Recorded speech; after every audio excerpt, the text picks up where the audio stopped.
دې شاګردان د اسمان ستوري که بابا، الله خو دې بچي د دین په لوري که بابا، الله دې د محشر په ورځ په توري که بابا.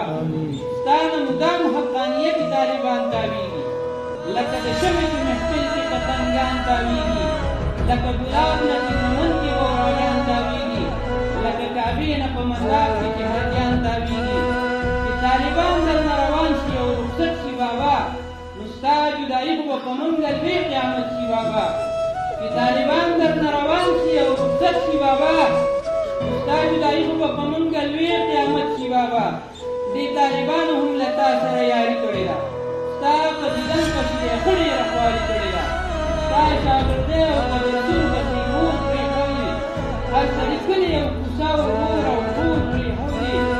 دا بې اثرې طالبان ستا نه دغه سوال کوي، دا بې اثرې طالبان ستا نه دغه سوال کوي، د دغې دوو ټکو جواب به په هر حال کوي. مسله چې هر څه د خاطر به نه درانوې، شاعر ته د ډېرو خبرو اجازت وي، نو دا اخري شعر کې به زه دغه خبره کومه چې ستا دې طالبانو هم له تا سره یاري کړې ده، ستا په دیدن پسې یې خړې رخوالي کړې ده، ستا شاګردۍ او په درسونو پسې کور پرېښودې، هر سړي کلي او کوڅه ورور او کور پرېښودې. دا بې اثرې طالبان ستا نه دغه سوال غواړي، د دغې دوو ټکو جواب به په هر حال غواړي. دا بې اثرې طالبان ستا نه دغه سوال غواړي، د دغه دوو ټکو جواب به په هر حال غواړي. که جنتي شوې او جنت ته چرې تلې بابا، موږ طالبان به ورېدل ډېره مینه